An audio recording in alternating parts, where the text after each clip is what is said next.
자, 이번 시간은 관행의 법원성에 관한 내용을 가지고 다루도록 하겠습니다. 자, 어떤 전력회사가 있습니다. 이 전력회사와 이 전력회사의 노조가 단체 교섭을 하고 있어요. 이 단체 교섭이 일종의 임금 교섭을 하고 있습니다.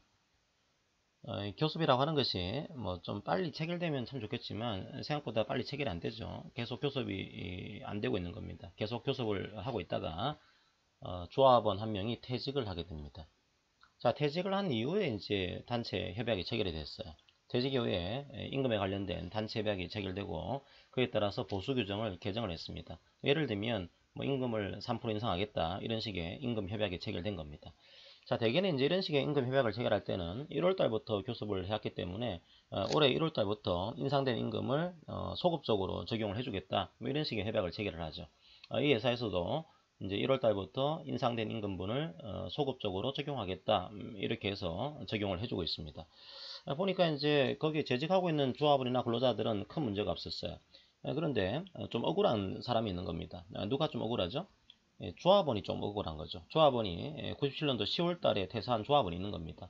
자, 이 조합원 입장에서는 내가 비록 퇴직했지만 어차피 97년도 1월 이후에 퇴직을 한 거기 때문에 그 이후에 퇴직을 했다. 따라서 나한테도 인상된 임금분을 적용을 해야 되는 거 아니냐. 이걸 주장을 하게 됩니다. 자, 이 주장을 하게 된 이유는 두 가지죠. 첫 번째로 단체 협약을 체결했기 때문에 단체 협약을 나한테도 적용을 해야 된다.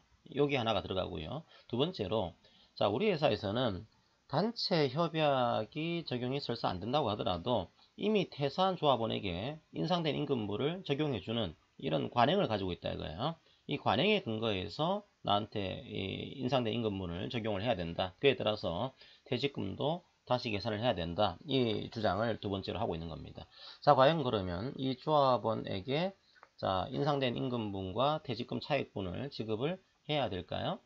자, 두 가지 문제를 해결해야 되는 거죠. 첫 번째, 과연 이 조합원에게, 퇴직한 조합원에게 단체 협약에 효력이 미치는 것이냐, 단체 협약을 적용을 해야 되는 것이냐, 이 문제입니다. 자, 단체 협약이 미칠까요? 미치지 않을까요? 효력이요? 단체 협약의 효력이 미치지는 않습니다. 자, 이유는 뭘까요?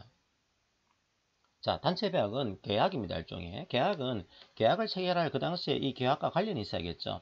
단체 계약은 기본적으로 단체 계약이 체결된 이후에 단체 계약의 유효기간 중에 재직하고 있는 조합원에 한해서 영향을 미치는 것이 원칙이죠. 효력이 있는 것이 원칙이죠. 그런데 이 조합원은 이미 단체 계약이 체결된 그 당시에 조합원 신분이 아니었습니다. 재직하고 있지 않은 거죠. 그죠? 따라서 이 단체 계약의 어떤 효력은 단체 계약이 시행된 이후에 그 사업체에 종사하면서 그 협약의 적용을 받게 될 노동조합원이나 경우에 따라서는 확장이 될 수 있으니까 근로자들에 대해서만 미치게 됩니다. 이 조합원은 이미 퇴직을 했기 때문에 단체 협약의 효력이 미치지는 않습니다. 자, 그런데 이 퇴직한 조합원이 또 하나의 주장을 하고 있습니다. 뭘 주장을 하고 있죠?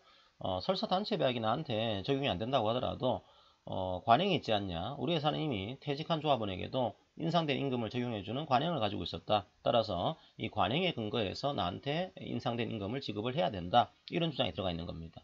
자, 여기서 굉장히 민감한 그런 주제가 등장을 하게 됩니다. 자, 관행도 법원성을 인정할 수가 있을까요? 자, 법원이라고 하는 것이 일종의 그 재판 규범의 존재 형식이죠. 분쟁이 생기게 되면은 뭐 판사 내가가지고 이 문제를 얘기했을 때 판사가 과연 뭘 가지고 이 문제를 판단할 거냐, 뭐 이게 법원인 겁니다. 자, 단체협약이다, 실규칙이다, 근로계약이다, 이거 문제가 없어요. 그런데 관행에 근거해서 이거 판단해 주세요. 그게 가능하냐 이거예요. 관행도 법원이 될 수가 있는 거냐. 예, 우리 이 판례에서는 아주 예외적인 요건 하에서 관행의 법원성도 긍정을 하고 있습니다. 물론 인정하는 비율은 굉장히 낮아요. 낮긴 한데 아주 예외적으로만 관행의 법원성을 인정하고 있습니다. 자, 어떤 경우에 관행의 법원성을 인정하고 있을까요? 자, 이 관행이 실제로 법원이 되기 위해서는 이게 일종의 단순한 관행이 아니고 규범적인 것이 돼야 됩니다. 이게 사실상 승인이 되고 있는 거예요. 그리고 사실상 이게 제도인 겁니다. 단순한 관행이 아니고 우리 회사의 제도인 거다. 이 정도의 규범의식이 있다라는 전제하에서 관행을 인정을 하고 있는 거죠. 자, 그러니까 이 회사의 근로자들이 야, 이런 관행은 마땅한 우리 회사의 제도인 거야. 이 정도의 규범의식이 따라간다면 관행도 인정할 수 있다라고 하는 겁니다. 그때 관행은 뭘로 인정할 수 있는 거죠? 자, 우리 판례에서는 관행이 근로계약의 내용을 이루고 있다고 하기 위해서는 이런 표현을 쓰고 있습니다. 즉 이런 경우에는 관행을 하나의 근로계약으로 인정할 수도 있다. 이런 판례가 등장을 하고 있는 거죠. 자, 그러면 이제 이 판례에서는 관행의 법원성을 인정을 했을까요?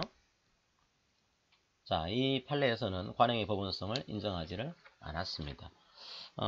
이제 뭐 관행이라고 하는 것 자체가 어떤 이 회사에 재직하고 있는 근로자들 사이에 이런 이 관행인 건데, 이미 퇴직한 근로자에게 이 인상된 임금분을 지급해 준다. 이거는 외부적인 사정 아니냐? 이런 것들에 대한 규범의식을 인정할 수가 있는 거냐? 이에 대해서 규범의식을 인정하기는 좀 어려울 것 같다. 그래서 아까 판례 법리에 근거해서 관행의 법원성을 부정한 뭐 그런 내용이 등장하게 됩니다. 관행은 전적에서도 가끔씩 등장합니다. 전적을 하는 관행을 가지고서 이 근로자를 전적을 시켰어요. 그때 과연 관행을 통해서 전적을 시킨 것도 정당성을 인정할 수 있겠는가에 대해서 관행의 법리를 또 제시를 하고 있습니다. 일반적으로 잘 인정하지는 않습니다. 대개 이제 뭐 임금 파트라든지 이런 파트에서는 관행의 법원성을 인정하는 경우가 많지만 그 위의 파트에서는 관행의 법원성을 인정하는 것이 흔치는 않습니다. 자, 하지만 여러분들이 이 판례에서는 관행도 이제 사실상의 제도로 인정할 정도의 규범의식에 의해서 지지가 되고 있다고 한다면 인정된다. 이 정도의 판례 법리를 기억을 하시면 되겠습니다. 자, 오늘 사건 설명은 이것으로 마무리하도록 하겠습니다. 고맙습니다.